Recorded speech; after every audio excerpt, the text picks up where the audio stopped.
irá dar continuidade para o Livro dos Espíritos, o capítulo 7, segunda parte, Retorno à Vida Corporal, irá estudar conosco as perguntas 367 a 370, Influência do Organismo.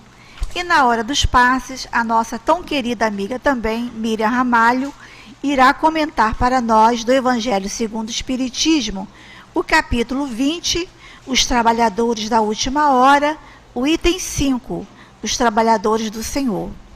Aqui na nossa casa, ao entrarmos aqui, nós recebemos uma página que está no livro Ceifa de Luz, da Federação Espírita Brasileira, a psicografia de Francisco Cândido Xavier, e traz a assinatura de Emmanuel.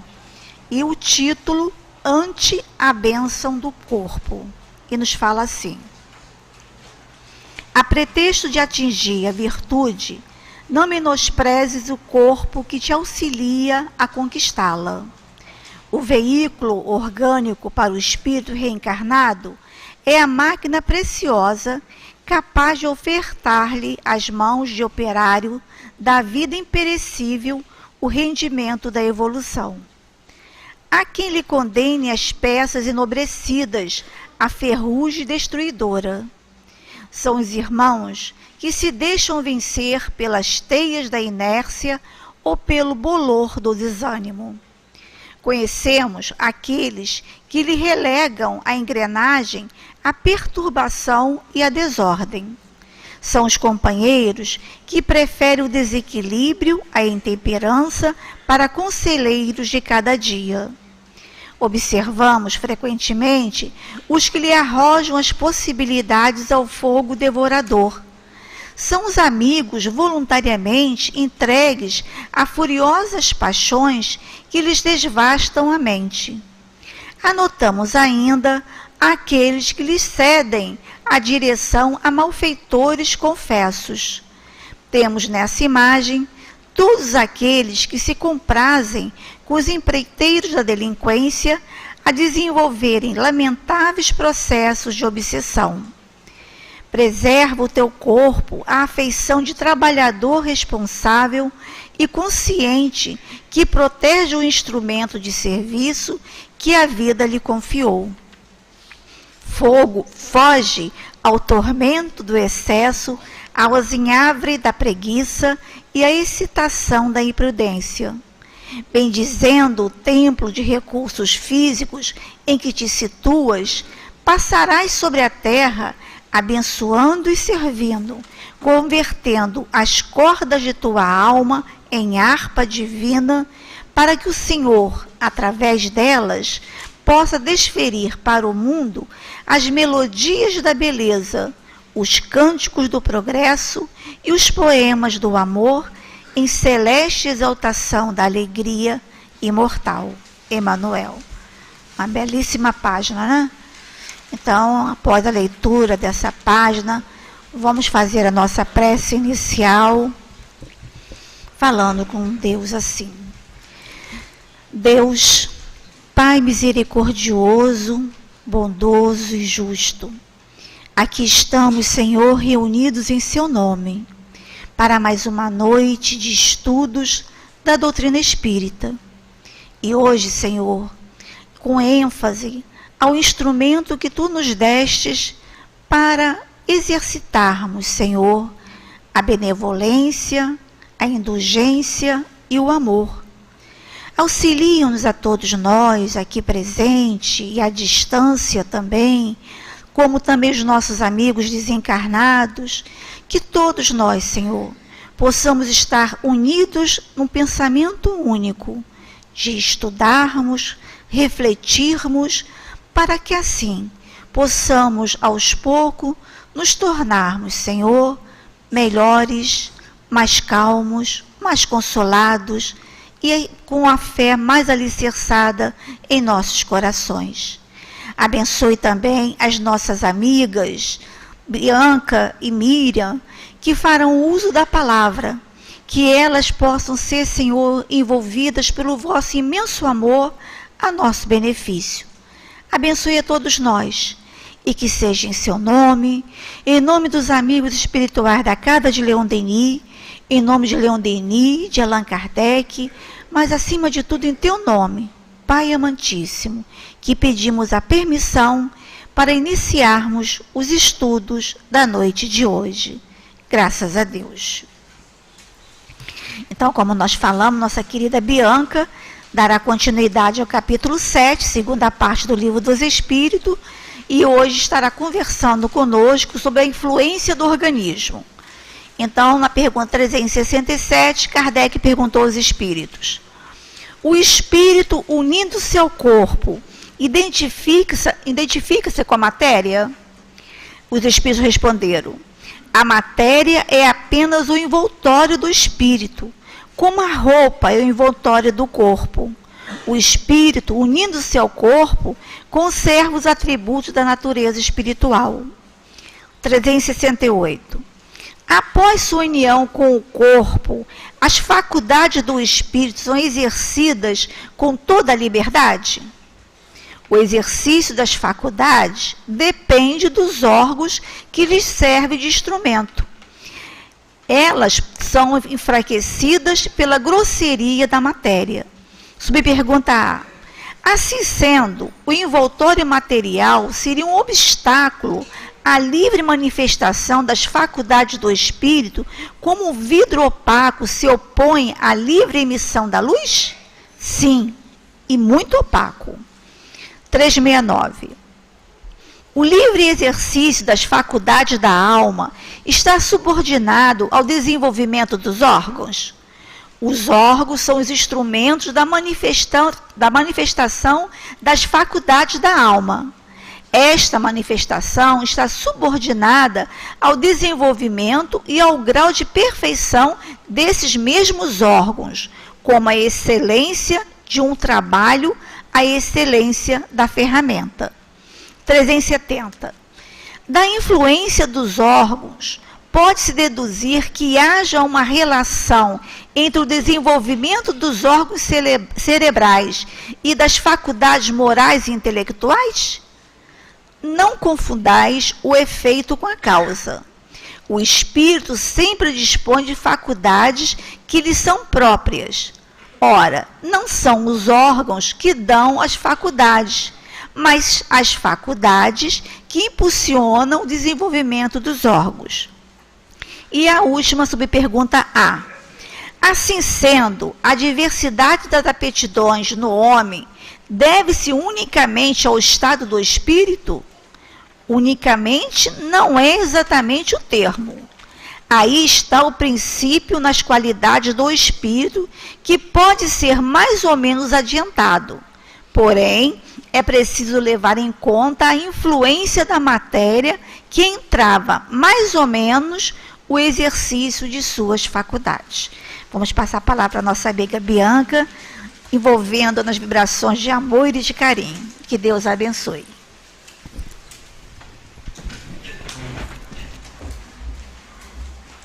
Boa noite a todos. Amigos que nos acompanham na Casa de Leon Denis, companheiros que estão conectados conosco através das redes sociais, através da internet, que possamos estar em sintonia com o plano maior, lembrando sempre que são momentos como esse que nós conseguimos desligar um pouco mais dessa influência que a matéria exerce sobre nós e tentamos raciocinar como espíritos. Raciocinar como espíritos tem sido um desafio da nossa atualidade, considerando os fatos sociais e tudo que temos visto na mídia, as nossas dificuldades humanas, os nossos conflitos, a nossa dificuldade de entendimento. O nosso estudo de hoje é um estudo muito oportuno para esse momento atual, para pensarmos, afinal de contas, de onde vem tanta agressividade, de onde vem tanta violência, de onde vem essas diversidades de comportamento que às vezes atribuímos ao corpo. Fulano é tão irritado, fulano é tão irascível, fulano é tão propenso a isso ou aquilo. E muitas vezes atribuímos essas diferenças de comportamento e de aptidões ao corpo. Quando falamos assim, fulano puxou o pai. É igualzinho o pai, irritado, estressado, igual o pai. Nunca é igual a mãe, né? Quando é ruim é igual o pai, né? Fulano é assim porque veio a cópia, a xerox. E a gente acredita que aquele impulso destrutivo, ou um impulso também que se refere à inteligência, fulano é tão inteligente quanto a mãe, né? A gente acredita que aquilo está relacionado à questão física. E aí a gente fica pensando, mas será que existem espíritos que são mais, teriam um corpo que daria mais ou menos violência, mais ou menos inteligência? Será que é o corpo que dá exatamente a nossa aptidão, que explica a nossa diversidade de caráter? Nós pegamos dois irmãos com comportamentos completamente diferentes e são gêmeos. De onde vem essa diferença? Alguns defendem que isso estaria exatamente nos órgãos, estaria nas aquisições do ponto de vista físico. E aí nós trouxemos um fato histórico para refletirmos um pouquinho ao longo do estudo, e depois nós vamos pegar propriamente as questões do Livro dos Espíritos, que foi um fato curioso, que ao estudarmos nos veio através do HD mediúnico, para que nós pudéssemos compartilhar. Esse fato é um fato histórico conhecido por todos vocês, que se refere ao massacre da noite de São Bartolomeu, ocorrido no século XVI, no dia 23 de agosto, onde vários católicos franceses tramam um massacre aos protestantes franceses também. Nos diz a história que nós tivemos nesse ato infeliz a morte de mais ou menos 5.000 a 10.000 protestantes. E o historiador diz que, durante esse massacre, nós matamos mais do que durante o momento em que o Império Romano esteve aqui e massacrou os cristãos. Em apenas 24 horas, nós tivemos uma infinidade de mortes devido à destrutividade humana, à violência, e isso fez com que o Papa da época festejasse o massacre e pedisse que ornamentassem a sala dele em homenagem ao massacre. Nós ficamos pensando que nós matamos em nome de Deus, né? Nós falamos em Deus e nós temos uma tendência a nos destruir. Será que existem pessoas que realmente são mais violentas? Os famosos psicopatas e sociopatas, será que tem alguma coisa diferente no cérebro deles que faz com que, ao ouvir um depoimento de uma pessoa dessa categoria ou com essa tendência, nós nos espantamos com a riqueza de detalhes e frieza com que um companheiro desse fala ao descrever os crimes? Se nós formos pegar a história, nós vamos encontrar um médico chamado César Lombroso, que trouxe para a gente no século XVIII, XIX, melhor dizendo, século XIX, desculpem, ele tinha a pretensão de descobrir a origem da criminalidade. E a pretensão de descobrir a origem da criminalidade, ele categorizou que o cérebro dos criminosos, ou aqueles que teriam uma tendência ao crime, seria diferente do cérebro das pessoas ditas normais. À época de Lombroso, ele foi um contemporâneo da doutrina espírita. E ele, no início, zombava dos ensinamentos espíritas que diziam exatamente o contrário. Não são os órgãos que dão a faculdade. Não são os órgãos que determinam quem é mais ou menos violento. É o espírito que, num processo de planejamento reencarnatório, ao imprimir no seu modelo perispiritual, ou modelo organizador biológico, perispírito, ele vai imprimir no perispírito e no corpo, obviamente, as tendências que o definem. Mas, à época de Lombroso, isso foi uma tese, a princípio, ninguém contestou. E seria muito bom a gente descobrir, né, o germe da criminalidade. Quantos de nós teríamos o conforto de dizer, afinal de contas, o mal está ali? Só que a doutrina espírita diz para a gente que não é a carne que é fraca. Não é a carne que determina se você é mais ou menos violento. São as suas experiências reencarnatórias, as suas tendências e preferências que nós vamos desenvolvendo ao longo das diferentes vidas, os contatos que estabelecemos, e às vezes temos contatos felizes, né? E contatos infelizes. Qual de nós em algum momento não pensou assim, ah, se eu pudesse matar fulano, esganar, picar, fazer um ensopadinho. Só que a gente pensa, né?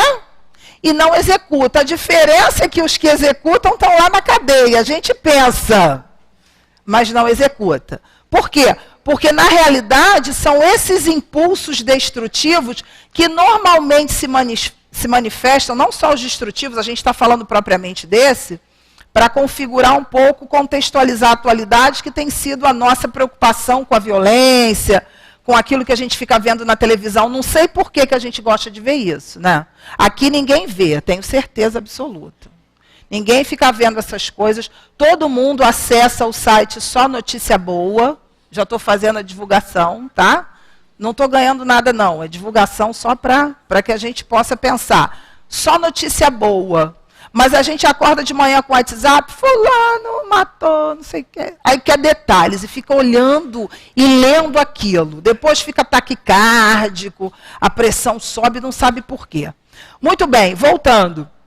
Quando a gente para pensar, né, que esses atos violentos têm a ver com o nosso desencontro enquanto sociedade ainda não cristã, enquanto sociedade que quer buscar a causa e a culpa no corpo, porque é mais cômodo a gente apontar a culpa para fora e não assumir a nossa corresponsabilidade social no processo de educação dessas almas. E aí, quando a gente vai estudar a doutrina, a gente foi observar essa questão da noite de São Bartolomeu e achamos na Revista Espírita um fato muito curioso de 1868. A Revista Espírita de 1868 nos conta que após 8 dias desse massacre, algumas pessoas que moravam próximo à localidade começaram a ouvir os gritos, as vozes e os gemidos dos espíritos que haviam sido massacrados. Coisa bem simpática de falar em público, né? Mas, enfim, faz parte do estudo. E aí, esse tipo de evento começou a preocupar, porque não era um só que estava ouvindo, não. Inclusive, o rei Carlos IX, ouvindo esses barulhos, mandou até um destacamento, porque achava que ia ter um segundo massacre. E aí, Kardec questiona por que isso aconteceu. E os espíritos respondem exatamente para ratificar a existência do espírito, né? A sobrevivência do espírito, e para trazer uma correção aos espíritos da época. Ou seja, temos que tirar da nossa mente, até como uma herança de Lombroso, e esse pensamento de que o crime está na pessoa, está localizado, temos que tirar essa ideia de que ele está no corpo. Porque nós ficamos pensando e arrumando justificativas para a gente dizer que fulano é assim, porque, afinal de contas, ele é menos inteligente, ele é dessa localidade, ele teve esse pai e essa mãe, quando, na realidade, ele, como espírito, ainda tem preferências. Então, vamos lá. Acompanhando o Livro dos Espíritos, nós vamos encontrar uma informação muito interessante, que diz para a gente que é a atividade do espírito que pode modificar o quê? Os órgãos. Essa parte é curiosa da gente observar, que a própria ciência, para quem não sabe, principalmente nos Estados Unidos, eles estão tão certos dessa realidade de que o espírito é quem imprime no corpo as suas faculdades e são manifestadas conforme os órgãos podem manifestar. Obviamente, um espírito que tem um comprometimento mental, algum tipo de retardo, ele é inteligente, alguém duvida. Ele só não pode manifestar a sua inteligência em plenitude, porque ele tem uma restrição do ponto de vista cerebral. Alguns médicos norte-americanos estão tão certos disso, que nós temos 3 localidades que são, assim, pontos de referência de estudo, que é na Universidade de Harvard, Tem um Instituto Mente e Corpo, que estuda a relação do espírito com a matéria na Faculdade de Medicina. Nós temos na Universidade de Virgínia um laboratório que estuda a questão da reencarnação. Os processos de reencarnação e a interferência disso sobre a matéria. Olha que interessante. E nós temos na Universidade do Arizona também um laboratório que estuda a questão da alma após a morte. Em mais de 50 faculdades nos Estados Unidos, eu falei 50. Isso é uma informação dada pelo Dr. Sérgio Felipe, médico espírita, que fala para a gente que nos Estados Unidos mais de 50 universidades já estão estudando pelo menos a disciplina medicina e espiritualidade. E nós ainda duvidamos de que, quando eu, espírito, acalento a mágoa, o rancor, o ressentimento, o que eu vou fazer com o meu corpo? Vocês sabiam que existem vários estudos que relacionam o processo de câncer com o ressentimento? E aí eu vou contar um caso para vocês que particularmente eu tive a oportunidade de acompanhar junto com uma equipe. Uma senhora de mais ou menos... Senhora não, era jovem, né? Mais ou menos seus 38 anos, vinha lutando contra um câncer no seio durante muitos anos. Assim, pelo menos uns 2, 3... Muitos anos não, uns 2, 3 anos. E ao observar a biografia dessa pessoa, ela retirou um seio e o câncer já estava no outro seio. E ao observar a biografia dessa pessoa, fomos informados de que ela havia passado por um processo de dificuldade amorosa, onde o noivo havia terminado o noivado às vésperas do casamento. Não sei por que os homens fazem isso, né, meninas? As mulheres também fazem, né? Muito bem. Depois eu falo isso. Vamos voltar para o caso. Aí, o que aconteceu? Ela trazia dentro dela, conforme ela relatava o fato, eu percebi que ela chorava, naturalmente, é uma dor muito grande. E aí a gente para pensar no compromisso que a gente tem com aquilo que a gente fala para as pessoas, né? Tu te tornas responsável por aquilo que cativas, então toma cuidado com aquilo que você fala e não sustenta. E a gente tem o hábito de prometer o que a gente não pode cumprir. E aí, voltando para essa senhora, para essa moça, melhor dizendo, perguntamos e ela falava, até que houve uma pergunta do tipo: você conseguiria perdoá-lo? E a resposta me chocou.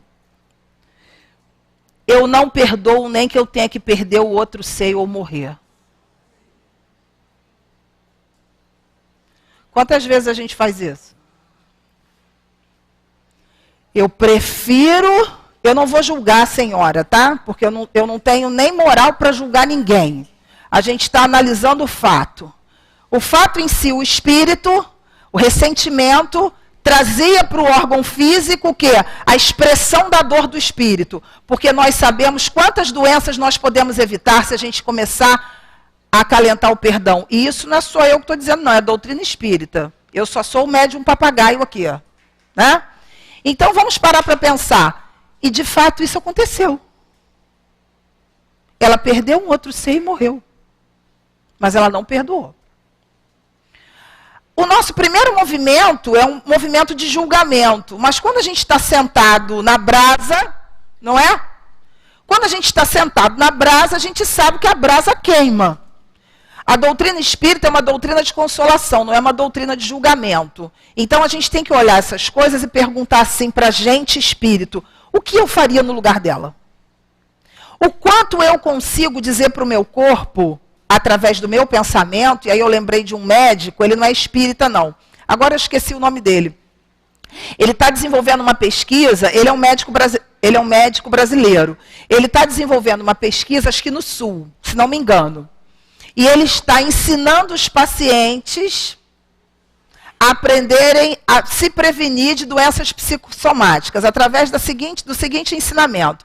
Ele diz para a gente assim, como é que a gente vai aprender a perdoar? Isso é medicina, que tem tudo a ver com doutrina espírita, que é ciência, filosofia e religião. Ele diz assim, quando você tiver um pensamento ruim, olha, estou dando a dica do médico, quando você tiver um pensamento ruim, você vai lá e pensa numa coisa boa. Vou fazer rapidinho um momento terapêutico aqui, tá? Não estava no script não, mas o mentor está falando e eu vou seguir. Vamos lá. Todo mundo pensando num momento muito feliz da vida agora. Mas aquele momento que ficou feliz demais, que quase saiu do corpo. Pensa aí todo mundo, rapidinho. Não vou pedir para vocês pensarem em momento triste não, vocês vão sair daqui dizendo que eu sou sádica. Não vou pedir isso não. Então vamos lá. Momento feliz. Pensaram no momento feliz? Qual a sensação física? O coração agradece. O fígado também. Porque nesse momento, pelo menos assim, a quantidade de toxinas que a gente já jogava para o corpo antes, já diminuiu um pouquinho. E aí Kardec, na Revista Espírita, de 1869, ele fala sobre a influência do organismo. Ele faz uma complementação desse estudo que nós temos aqui, que nós estamos fazendo aqui. E o que ele diz lá?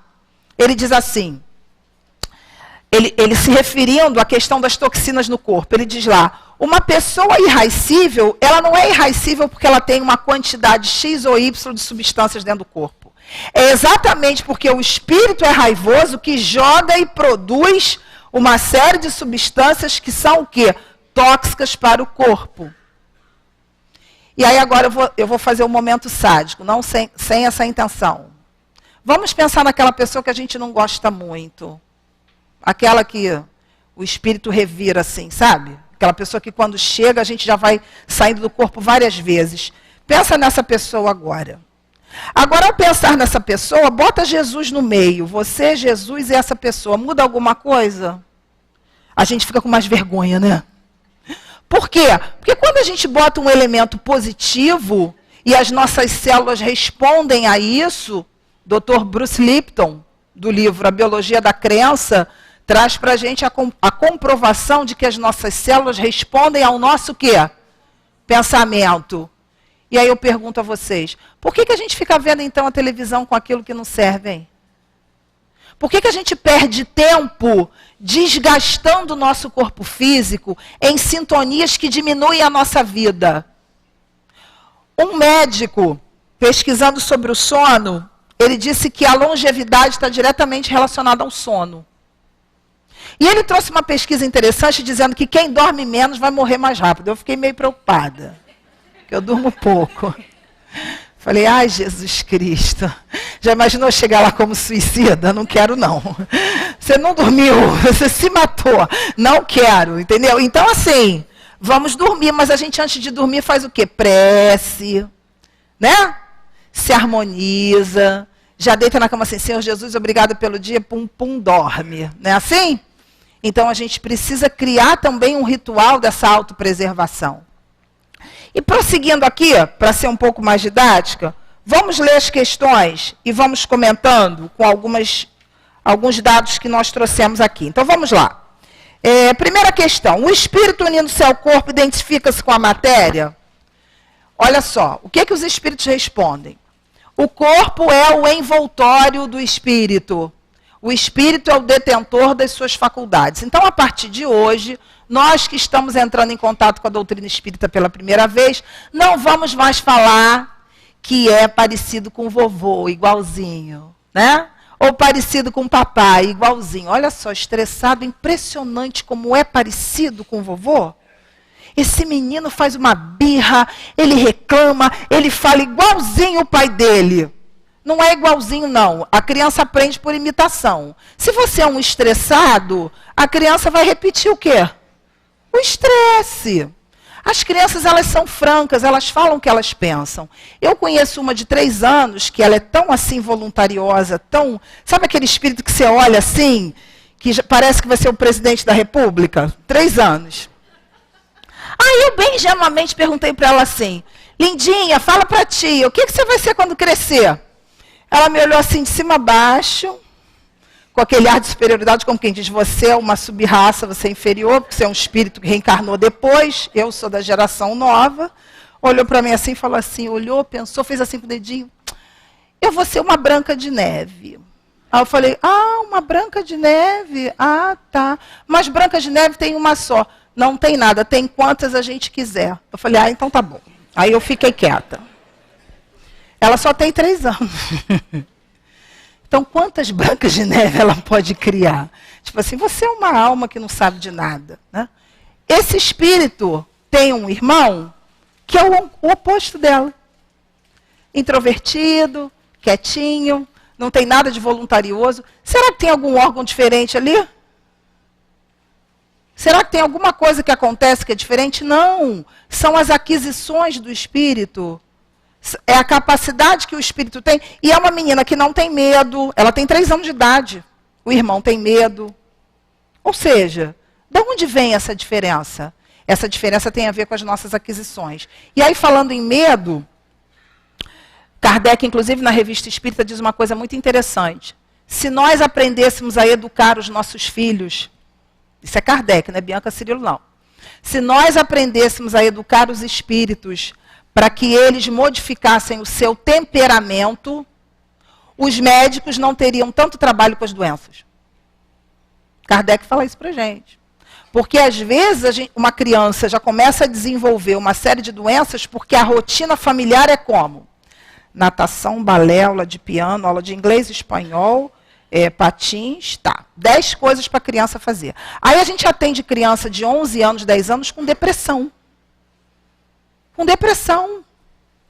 Porque entulham a criança numa rotina que a criança não aguenta, e ela tem que fazer tudo, ela tem que dar conta de tudo, quando na realidade ela precisa brincar. O espírito precisa brincar. É hora de brincar. É hora de ter as atividades que fazem parte do desenvolvimento do lúdico. Por quê?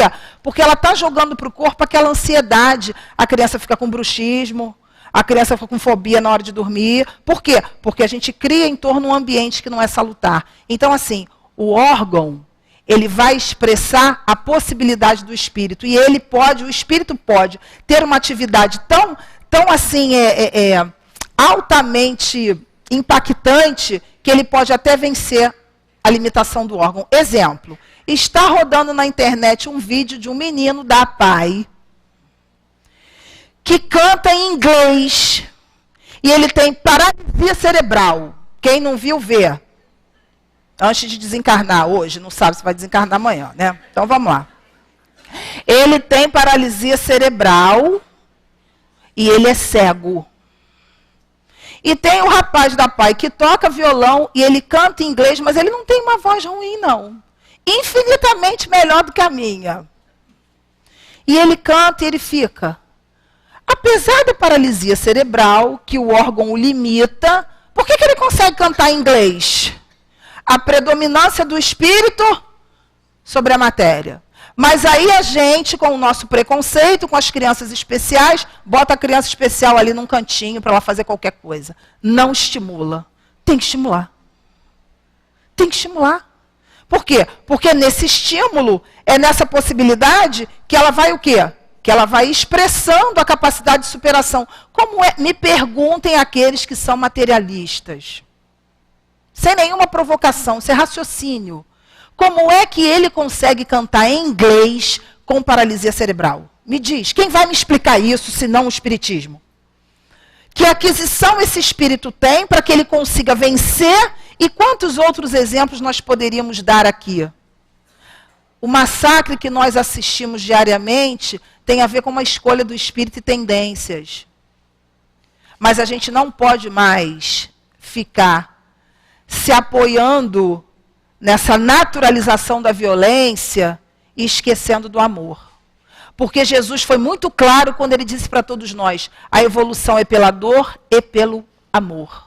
Será que nós ainda precisamos assistir à expressão infeliz de almas que ainda não entenderam o amor? Na atual conjuntura, será que a gente vai precisar ainda ligar um noticiário e assistir notícias como essa que ainda embrutecem a nossa alma e criam a desesperança? Ou será que nós vamos começar a pensar em Jesus quando diz, nós podemos evoluir pelo amor? O próprio Cristo nas suas curas, por que Jesus não curou todo mundo, hein?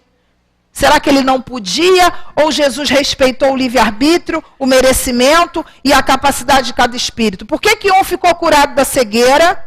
Por que o outro não conseguiu? Porque a manifestação ainda moral desse espírito precisava da restrição ou da libertação. E até quando nós vamos ficar no raso, analisando as situações sociais pela superfície, espalhando terror entre nós, para que a gente libere uma série de toxinas que nós não precisaríamos sentir. Joana de Ângeles é clara quando diz para a gente das doenças fantasmas.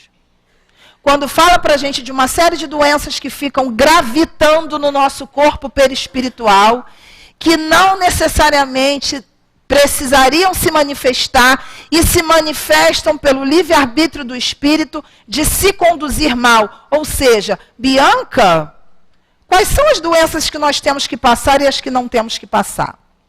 Fui buscar resposta na doutrina espírita e fui consultar o livro Memórias de um Suicida. É um livro tenso, um livro muito importante para nós lermos. Em Memórias de um Suicida, nós vamos encontrar lá uma coisa muito interessante no mundo espiritual que explica para a gente por que o espírito vem com determinadas restrições em alguns órgãos e outras não, mas que ele, enquanto espírito, tem a faculdade dentro dele e que vai se manifestar conforme a limitação que ele dá ao próprio corpo. Então vamos lá. Encontramos lá em Prelúdios da Volta, né, falando sobre o processo do retorno do espírito. Para quem não sabe, nós temos um laboratório no mundo espiritual, que é um laboratório de preparação reencarnatória. Nesse laboratório nós temos um setor que fala sobre restringimento do corpo perispiritual. Olha que interessante. O nosso perispírito encolhe, né? Estica e encolhe. Ainda bem, né? Então a gente não precisa ficar tão mal aí com esses processos de envelhecimento. A gente vai ficar novo de novo. Não precisa ficar desesperado com isso, né? Então o que acontece? Quando chega no mundo espiritual, nós temos moldes nesses laboratórios que são divididos em setores de pesquisa, setor de análise. O espírito tem a possibilidade de olhar o molde do próximo corpo. Olha que coisa legal. Vocês podem pensar assim, poxa, eu escolhi errado então, pedi um cabelo que não era esse. Pedi um corpinho assim, não é possível. Não, a gente recebeu tudo 0 bala, né? 0 bala entre aspas, né? Zeradinho o corpo, novinho. A gente foi estragando porque a gente quis, né? A gente foi estragando porque a gente quis. Muito bem. E aí o espírito, ele junto, obviamente, com a assessoria dos mentores, né? De acordo com cada situação. Então, o que diz lá? Quais são os critérios de análise para se fazer um novo corpo? Olha que interessante. É exatamente o grau de evolução do espírito, a sua moralidade que vai definir determinados problemas em determinadas áreas. Então, o que acontece, gente? Vamos parar com a vitimização? Nós não somos vítimas. Nós somos almas conscientes. A gente só tem que parar de perder o medo de ser feliz e parar de escolher qualquer coisa. Porque quando a gente escolhe qualquer coisa, a gente vai ter comprometimentos. Depois eu vou contar um outro caso, mas deixa eu terminar esse. Então, lá em Memórias do Suicida, está dizendo para a gente, critérios para o novo corpo. Deformado, vai vir com deformidade. Terá algum tipo de deformidade ao longo da vida, por acidente ou por enfermidade, ou será normal? Acho que tem um outro critério que agora eu não estou lembrando. Deixa eu ver aqui, se eu acho no meu caderno aqui. Peraí. Tem um outro critério também, peraí. Eu anotei, agora eu não estou achando. Enfim, tem mais um critério aqui. Vocês podem ler Memórias do Suicida todo, que vocês vão achar o 4º critério. Dá tudo mastigado, não. Vocês vão estudar, né? Só eu que fico estudando, vocês vão estudar também. Então, vamos lá. E aí tem critérios para a formação do novo corpo. E o espírito, com a falta, no caso dos suicidas, aparece no modelo perispiritual o órgão atingido e como que ele ficou. O estrago que o espírito fez ali. E aí, com o meu pensamento de não perdão, de mágoa, de ressentimento, de julgamento das pessoas, que a gente não faz isso, faz? Não, claro que não. A gente só comenta, porque o espírita só faz comentário, não faz julgamento, né? Com esse nosso processo de negativismo, jogando para o fluido cósmico universal toxina e jogando para o corpo, a gente já tem aí o químico que já trouxe para a gente o que a gente faz com a molécula da água, com os nossos pensamentos negativos. Ele fez uma pesquisa com vibrações de voz e ele provou. A voz de Madre Teresa de Calcutá fazia com que as moléculas da água o quê? Ficassem lindas, se expandissem. A voz de Hitler matava as moléculas. Então, vamos imaginar que, considerando que a maior parte de composição do nosso corpo, do nosso carro biológico é água, o que a gente está fazendo, hein? Aí aquela dor de cabeça que o médico fala assim, não tem nada, está tudo bem na sua cabeça. Só não fala assim, né, por uma questão ética, está perturbado, não vai dizer isso, né? Apesar que ele fica com vontade, deve ficar, né? Está perturbado. Então, assim, a gente ainda não entendeu que nós somos seres psicossomáticos. Não existe doença psicossomática, existe espírito psicossomático. Porque toda doença é psicossomática. A gente baixa a imunidade, a gente entra em contato com algum afeto negativo e a gente vai expressar o quê? Afetar os nossos órgãos, como diz aqui no Livro dos Espíritos, de acordo com essa o quê? Com essa impressão. E aí eu vou contar um caso que o Dr. Herman, uma vez eu tive a oportunidade de presenciar. Uma vez, numa situação específica com o nosso Dr. Herman, numa sala de cura, observando o trabalho, entram 3 espíritos, uma criança de 8 anos, um menino de 15 e uma outra agora que eu não me recordo muito a idade.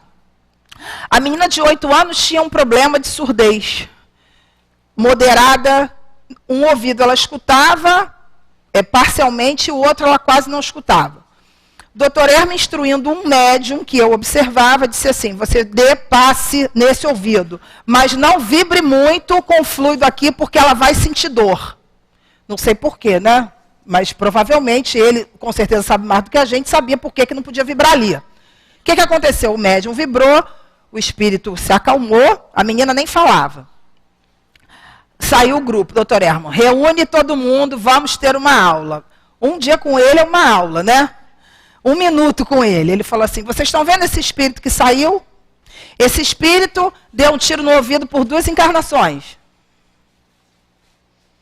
Ele está exatamente sendo preparado, sendo apoiado para que na próxima ele venha totalmente surdo. A lei é tão misericordiosa que ainda prepara a gente para o baque, né? E aí, por que veio com aquela restrição? Para não cometer de novo o quê? O suicídio. Suicídio é só a gente efetivamente atentar contra a própria vida e comprometer os órgãos? Não. Através de pensamentos deletérios, a gente vai matando esperança, a gente vai minando as nossas forças. Então, vamos atentar para esse carro biológico e nos tratar melhor. Vamos comer melhor? O pessoal da nutrição gosta dessa parte, né? Vamos nos alimentar melhor, porque a gente fica com raiva de nutricionista, gente. Não fica? Na primeira semana, assim, no dia que a gente vai na consulta, é ótimo. Quando começa a dieta, é uma relação de ódio, não é? Por quê? Porque a gente não entende o valor daquilo ali. A gente já comeu mal a vida inteira, depois a gente quer rapidinho. Isso é um processo também psicológico, de relação com a comida. Kardec, na Revista Espírita, coloca lá, o espírito glutão, que tem um problema no estômago, não é o estômago que está gerando o problema no espírito. É o espírito que está gerando um problema no estômago. E ele ainda complementa assim, o espírito deve comer para viver e não viver para comer. Aí ele explica, um prato apetitoso vai despertar, obviamente no espírito que gosta daquilo ali, a salivação. Ele nem entrou em contato com o alimento. Mas é a salivação que produziu a glutonaria? Não, é o contrário. A glutonaria do espírito que produziu a salivação, né? Com certeza a gente não tem isso. Aquele último pedaço do pudim na geladeira a gente não come, a gente deixa para o próximo. Com certeza, né? Ninguém assalta a geladeira de noite aqui, ninguém faz isso, né? Então a gente vai colocando a desculpa e para outros vícios também. Ah, eu não resisti à tentação e fui. Será que é assim? Ia ser tão bom, né, gente? Entre aspas.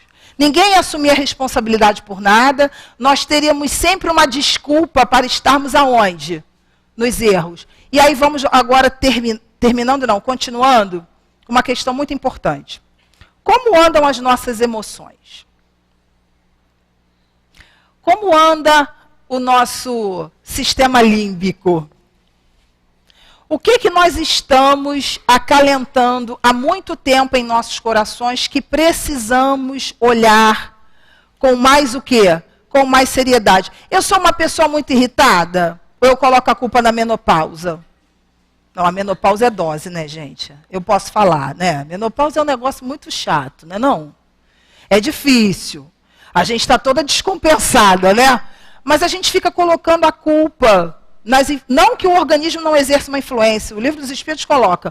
Não é unicamente, exerce uma influência, mas não é o quê? Determinante. Então a gente tem que começar a pensar, eu estou bem emocionalmente ou eu negligencio? Ou eu espero para ir no médico quando eu já estou na fase terminal? Aí eu me apresento lá, né, com a vela na mão, quase um desencarnado, e eu quero que o médico dê jeito em tudo, mas assim, eu não quero mudar meus hábitos. Sabe aquela pessoa que tem gastrite, fala assim, estou doida para ficar boa, para comer de novo aquele bacon, aquela pelezinha de porco. Vai morrer, vai morrer, vai morrer. Por quê? Porque a gente precisa mudar os hábitos.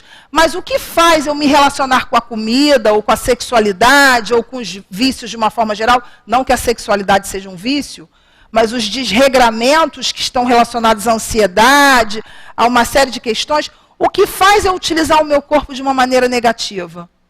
Uma coisa muito simples. Não é Bianca Cirilo que vai falar, não. Jesus já falou, falta de amor por si mesmo. Nós sabemos que a nossa dificuldade milenar de se amar é flagrante, porque a gente ainda está tendo ganhos secundários em continuar dizendo que a gente não serve para nada. Porque enquanto a gente fala que a gente não serve para nada, a gente precisa mudar? Não. A gente continua comendo mal, dormindo mal, falando mal das pessoas, se tratando mal, porque aí eu não me implico no meu processo de crescimento. Kardec e os espíritos são claros quando dizem para a gente, os órgãos são a manifestação da alma, os órgãos podem sofrer uma mudança a partir da atividade do espírito. Aí eu falo assim, mas fulano não vou estimular não. Aí eu já estou muito velho para estudar. Já escutaram isso? Só que estudar ativa a nossa mente e facilita uma série de coisas, previne uma série de males.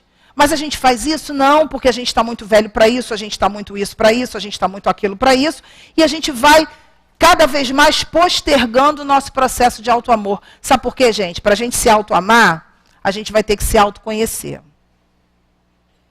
E autoconhecimento é um processo que, por mais que a gente fale e pareça até uma coisa clichê, a gente não sabe fazer. Sabe por que a gente não sabe fazer? Porque a gente acha que autoconhecimento é só fazer listinha de qualidade e defeito. Quem falou?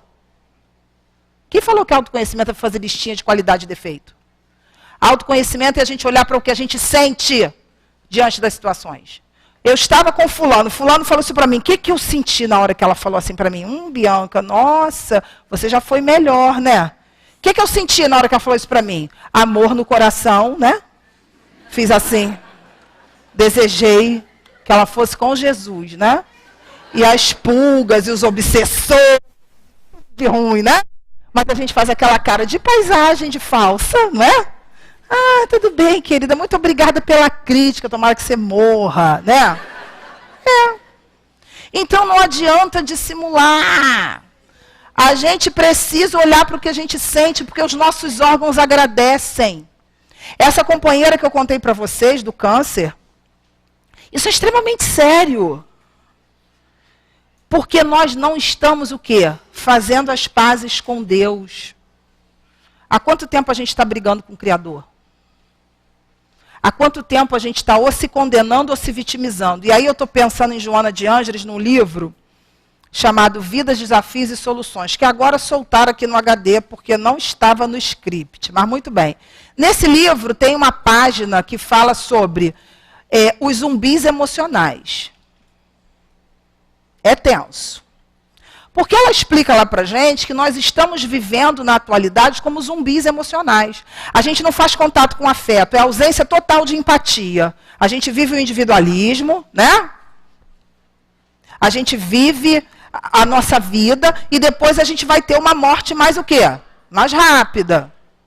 A gente vê pessoas infartarem aí novas. O que será que aconteceu, obviamente, considerando a questão expiatória? Algumas doenças, de fato, serão manifestadas e outras não. Não dá para a gente entrar nisso porque é muito técnico e não é a proposta aqui. Para a gente estudar a questão do perispírito, como é que nós vamos manifestando isso ou aquilo, podem ler toda a obra de André Luiz, que vocês vão achar também. Tá? Todos os livros, está tudo lá. Né? Mas é muito interessante quando ele vai falar para a gente, bem rapidinho, né? Como que o nosso perispírito ele é fiel ao que a gente, espírito, está determinando. E a gente está jogando, através das nossas relações mal-sucedidas, toxinas nas nossas, o quê? No nosso corpo, na nossa vida. Mas a gente insiste em viver na individualidade, a gente insiste em vir para a casa espírita e continuar julgando as pessoas, a gente insiste em viver amizades superficiais, porque a vida da superficialidade é mais fácil, porque aí eu não quero que ninguém me aborreça. Só que Jesus é o mestre da profundidade. Jesus é o espírito que veio para aprofundar a experiência humana. Se não aprofundar, não melhora. Não adianta a superficialidade. Não adianta a cara bonita. Não adianta fake news. A gente tem que começar a olhar olho no olho. Nós estamos vivendo o que a gente está vivendo porque nós não estamos conseguindo nos amar. Nós não estamos conseguindo salvar as famílias. Nós não estamos conseguindo viver em família. Eu não tenho que dar o celular na mão do meu filho para ele se distrair, não. Eu tenho que saber o que ele está vendo no celular, que horas que ele está com o celular, mas eu tenho que sentar com ele e falar para ele do quanto ele é importante para mim. Porque antes da gente nascer, a gente se comprometeu com a paternidade e a maternidade. Ninguém é pai e mãe por acaso, porque não existe acaso na doutrina espírita. E Jesus, como sendo o mestre da profundidade, por que Jesus não tinha doença, hein? Jesus não tinha doença, os órgãos de Jesus manifestavam plenamente as faculdades dele. Por quê? Porque o amor puro, o amor circulando, os médicos, a medicina está provando para a gente, o amor é curativo. Se a gente perdoa, a gente se economiza de um futuro câncer, de uma futura, sei lá, doença cardíaca, qualquer outro problema. Perdoa. Sabe por que a gente não perdoa? Porque a gente não entende que aquilo que a gente está passando é o retorno do bumerangue. Se fulano me tratou dessa ou daquela maneira, eu jogo aquele ácido lá no meu estômago, né? Eu sinto aquela coisa ruim, por quê? Porque eu me vitimizo diante dele. Eu não consigo perdoar, porque no fundo eu não me implico como responsável por aquele retorno. Ninguém passa nenhum tipo de ingratidão e desafeto à toa. Tudo que acontece conosco faz parte da nossa implicação enquanto espíritos imortais. E a nossa implicação tem que ser de amor, a começar por nós mesmos. Vamos parar de acumular lixo mental. Ficar jogando, como diz André Luiz no livro Evolução em Dois Mundos. Tem um capítulo que André Luiz, que é muito interessante para a gente entender esse capítulo da influência do organismo, né? Que se chama Predisposições Mórbidas. André Luiz diz lá para a gente, o espírito, a cada encarnação, não conseguindo depurar, eu estou falando com as minhas palavras, né? Não conseguindo depurar o seu corpo perispiritual, porque não depura-se enquanto quê? Enquanto ser inteligente, ser moralizado, ele desenvolve uma coisa que André Luiz chama de zona de remorso. Isso está lá em Evolução em Dois Mundos, pode ir lá procurar. Zona de remorso, o que é isso? Entulha, joga. Aí depois o perispírito fica como? Gente, o perispírito é molécula a molécula. O perispírito, ele é o nosso modelo organizador biológico, ele é o corpo do espírito. Ele sofre o impacto direto da nossa mente. E quando a gente fala de mente, a gente está falando de mente e sentimento, porque quando a gente pensa, a gente sente. Quando eu pedi para vocês pensarem numa experiência positiva, a gente não sente uma coisa boa no coração? coração bate diferente quando a gente vê alguém que a gente ama, como bate diferente quando a gente vê o desafeto. E é exatamente no desafeto que está a nossa cura. Porque Jesus foi claro quando falou, amai os vossos inimigos. O que é isso? Isso é princípio de cura. Porque se eu aprender a amar o inimigo, ou perdoar aquele que eu intitulei inimigo, que na verdade foi um instrumento para que eu possa me ressarcir com a lei dos destinos. No momento em que eu olho para esse ser e entendo que ele é um instrumento do que eu fiz comigo, eu vou libertar ele dessa energia ruim e vou o quê? E vou aprender a sentir. Então não adianta a gente ficar deprimido porque o filho casou. Lembrei de um caso agora. É muito caso, gente, não dá tempo aquele relógio. Então vamos lá, rapidinho. A mãe desenvolveu, já vinha com várias doenças. Fibromialgia, síndrome do pânico. Quem é médico pode imaginar como é que era a situação ali dentro, né? Como é que os órgãos eram afetados por essa dor que o espírito trazia. E o filho casou. Só que o filho era o filho amado, né? Aí começou a desenvolver o quê? Depressão.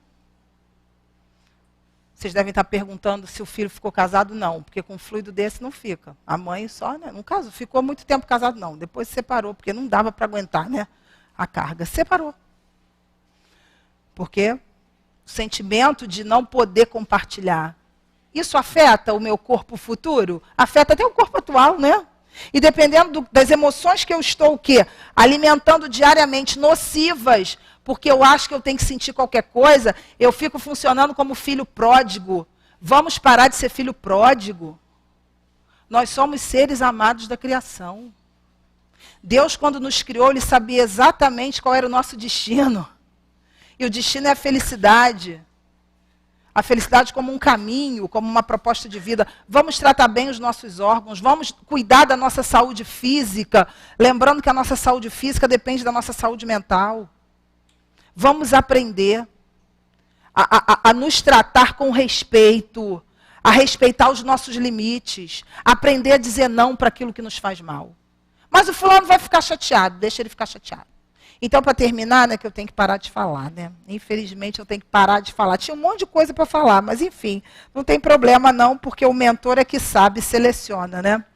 Eu trouxe aqui um pensamento final, que eu tirei do livro Poder Dentro de Você. É um best-seller da Louise. E é muito interessante, né, esse livro que fala exatamente dessa capacidade que nós temos de recriar o nosso mundo interno. Aquilo que Jesus falou, né, para que a gente venha com corpos melhores, para que a gente possa se expressar melhor, para que a gente respeite mais o nosso carro físico. Ela diz assim, sejam quais forem as suas crenças, lembre-se de que elas não passam de pensamentos e que pensamentos podem ser modificados. Então, que o Senhor Jesus possa nos dar essa oportunidade de modificar a nossa mente, de assumirmos o nosso livre-arbítrio, o nosso compromisso com a nossa felicidade, respeitando todos esses recursos materiais que Deus nos deu para que evoluíssemos por nossa vez. Muita paz. Muito obrigada. Agradecemos a nossa querida Bianca, e realmente é uma pena que aquele relógio não para, né?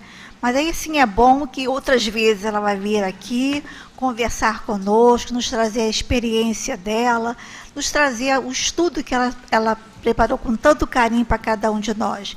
Que Jesus te abençoe, querida Bianca, e que você possa prosseguir na divulgação da doutrina espírita com tanto carinho, com tanto amor. Dando continuidade à nossa tarefa, vamos ler o Evangelho segundo o Espiritismo, capítulo 20, encerrando o capítulo 20 hoje, o item 5, que será comentado pela nossa querida Miriam. Os trabalhadores da última hora, os trabalhadores do Senhor, que é o item 5.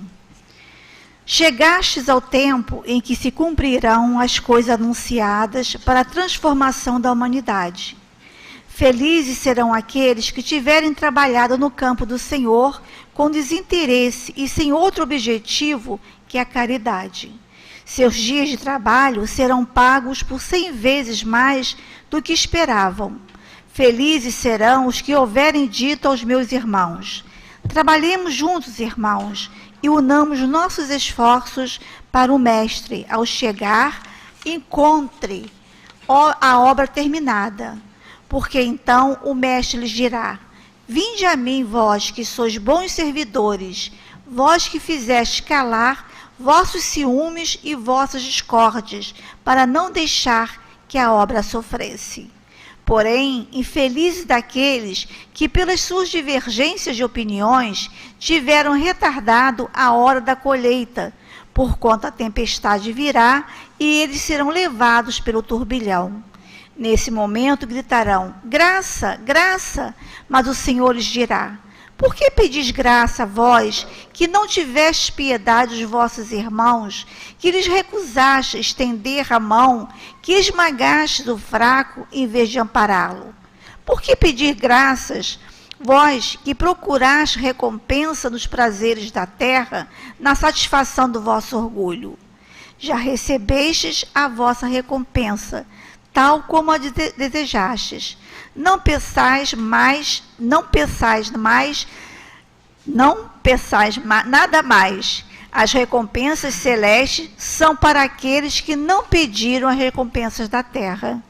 Deus realiza neste momento a enumeração dos seus servidores fiéis e tem marcado cuidadosamente aqueles que só têm a aparência de devotamento, para que não usurpem o salário dos servidores corajosos, porquanto aos que não recuarem diante da sua tarefa, é que ele vai confiar os postos mais difíceis na grande obra da regeneração pelo Espiritismo. E se cumprirão estas palavras: os primeiros serão os últimos, e os últimos serão os primeiros. O Espírito de Verdade, Paris, 1862.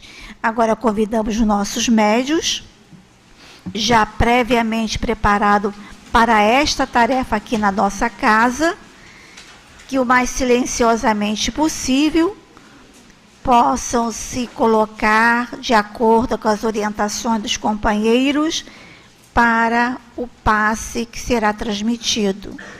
Também convidamos nossos amigos internautas, os nossos ouvintes da Rádio Rio de Janeiro, para que nesse momento façam um entrelaçamento de pensamentos, de paz, de energia, se ligando ao seu guia espiritual, se ligando a Jesus, que com certeza, onde cada um estiver, irão receber também os benefícios do passe.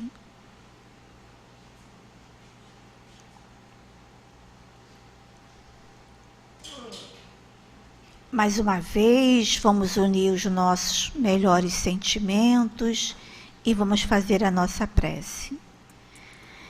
Amado Jesus, aqui estamos nesse momento, um momento tão sublime para cada um de nós, onde iremos receber, Senhor, pelas mãos amigas dos nossos médiuns e pela intervenção também dos espíritos amorosos, o passe.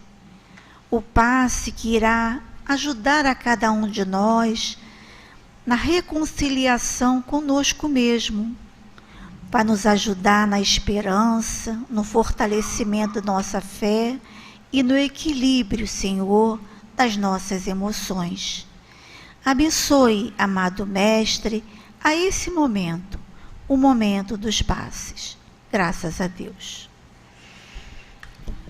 Que as vibrações amorosas de nosso amado Mestre Jesus possam nos envolver neste momento. Na noite de hoje, o item a ser estudado por todos nós é o item 5, que se intitula Os Trabalhadores do Senhor. Aliás, um belo título, porque todos nós, com certeza, desejamos ser trabalhadores do Senhor. E essa mensagem foi dada pelo Espírito Verdade. E, com certeza, esse amigo traz para nós uma orientação bastante segura, uma orientação bastante verdadeira. E ele inicia a mensagem dizendo: chegastes ao tempo em que se cumprirão as coisas anunciadas para a transformação da humanidade. Então, queridos companheiros, essa mensagem que foi dada no século XIX já falava para nós dessas coisas que ocorreriam e ainda ocorrem para a transformação da humanidade. E é claro que essas coisas não ocorrem, essa transformação, melhor dizendo, não ocorrem num estalar de dedos. Há todo um processo evolutivo. E esse processo, com certeza, é lento, por conta das nossas imperfeições, das nossas fragilidades. E o Espírito Verdade, ele traz essa orientação para nós, dizendo exatamente como nós precisamos fazer, o que nós precisamos fazer para sermos verdadeiramente os trabalhadores do Senhor. Então, ele traz aqui na mensagem: trabalhar com desinteresse, ou seja, sem ficar esperando alguma coisa em troca. Ele coloca também para nós que devemos trabalhar com desinteresse e com o objetivo praticamente único de praticar a caridade. Claro que ele se refere à caridade material, mas principalmente à caridade moral. Aquela caridade que Jesus nos ensinou, que é a benevolência para com todos, que é boa vontade, né? A indulgência para as imperfeições dos outros, que é a tolerância, e o perdão das ofensas. Então, queridos companheiros, ele ainda nos diz mais nesta frase abaixo o seguinte: trabalhai juntos, irmãos, e trabalhemos, né? Na frase aqui ele diz: trabalhemos juntos e unamos nossos esforços para que o Mestre, ao chegar, encontre a obra terminada. E em chegando, ele nos abençoe, ele nos diga: vinde a mim, todos vós, que sois bons servidores. Estou com a dificuldade aqui de ler o texto. Vós que fizestes calar vossas discórdias, vossos ciúmes e vosso egoísmo, enfim, vossas imperfeições. Então, queridos companheiros, nós temos aí toda uma orientação. Nós lembramos até, inclusive, de uma mensagem do nosso querido altivo, nos 57 anos da nossa casa, quando ele fala para nós da importância da solidariedade, da importância da fraternidade, da importância da fé. E nós realmente estamos num momento em que precisamos cada vez mais consolidar a nossa fé e desenvolver essa solidariedade, a cooperação. Ele fala também na cooperação de uns para com os outros, porque o trabalho aí está, como os Espíritos dizem, mãos à obra, a terra está arada. A terra está para nós, vamos arar a terra, no caso, arar a terra dos nossos corações, das nossas almas. E com certeza, se assim fizermos, o nosso mundo será bem melhor. Que Deus nos abençoe a todos. Graças a Deus. Vamos manter os nossos corações silenciosos para ouvirmos a palavra do plano espiritual. Meus prezados irmãos, observamos grandes anseios, grandes angústias no mundo terreno. Para muitos, a natureza animal predomina a natureza espiritual. E diremos a cada um de vocês que cada espírito recebe um percentual de amor divino na criação de Deus, fruto da sua vontade e determinação. Cada percentual irá se desenvolver à medida em que reencarna no corpo terreno. E cada criatura irá aflorar em tempo certo as virtudes que são necessárias e que expressam a natureza divina, este amor divino em seu espírito. Quando esse percentual de amor é pequenino, há muitas vezes a violência, o inconformismo, a dor e o sofrimento. Quando ele cresce, veremos a renúncia, a compreensão, o perdão, a vontade de viver. Isto porque faz parte da criação do espírito que ele se desenvolva em solo apropriado, em momentos que realmente são oportunos e necessários para que ele, cada vez mais, se sobreponha à vida animal.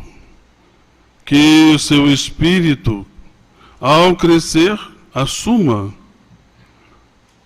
e possa gerir o seu próprio destino.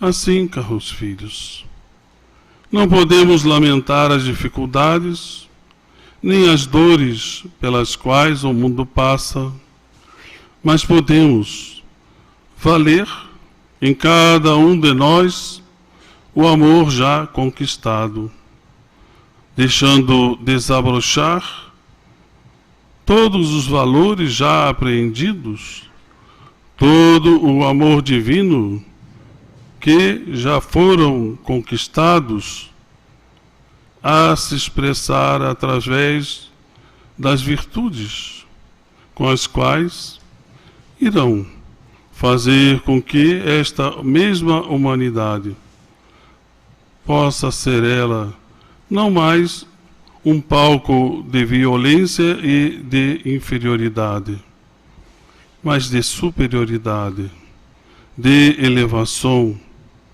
de aproximação com Deus, com as leis divinas, com as quais sempre foram essas a que são divinamente e sobejamente preparadas para que o espírito imortal chegue à perfeição.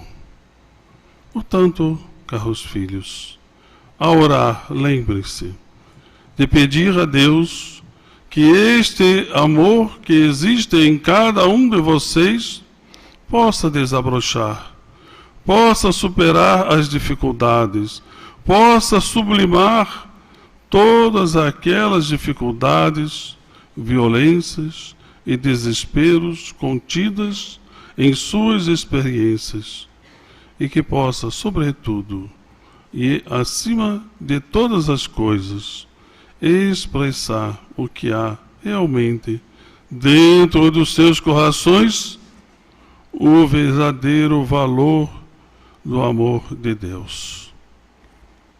Um abraço do Herman, e que Deus assim possa ajudar a cada um de nós a expressar esse amor em toda a nossa vida de relação, em todo o coração, que estaremos sempre